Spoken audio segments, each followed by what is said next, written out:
ગુજરાત ડીજીપીના આદેશ બાદ Banaskantha police action મોડમાં બનાસકાંઠા જિલ્લામાં 399 અસામાજિક તત્વોનું લિસ્ટ તૈયાર કરીને કાર્યવાહી શરૂ કરાઈ।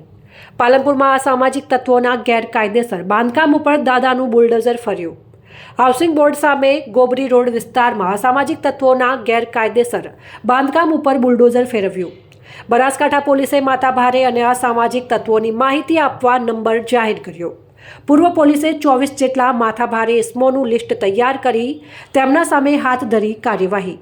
અસામાજિક તત્વો અને ભય ફેલાવનારા લોકો સામે કાર્યવાહી ચાલુ રહેશે, કોઈને છોડશે નહીં।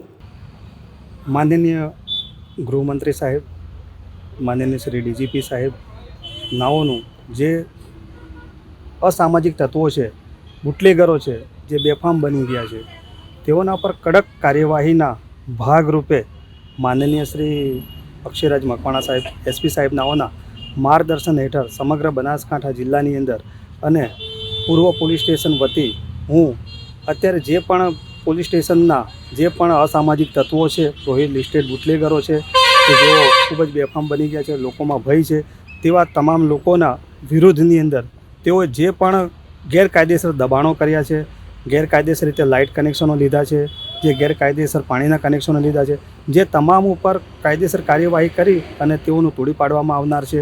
આજ રોજ નગરપાલિકાના સહયોગથી, યુજીવીસીના સહયોગથી તેમજ અન્ય સરકારી એજન્સીઓના સહયોગથી આજ રોજ આ કાર્યવાહી હાથ ધરવામાં આવેલ છે અને આ કાર્યવાહી ચાલુ જ રહેશે। કોઈ પણ જે પણ બુટલેગરો હશે, જે પણ અસામાજિક તત્વો હશે, તેઓને કોઈ પણ ભોગે તેઓની ગેરકાયદેસર પ્રવૃત્તિને છોડવામાં આવશે નહીં।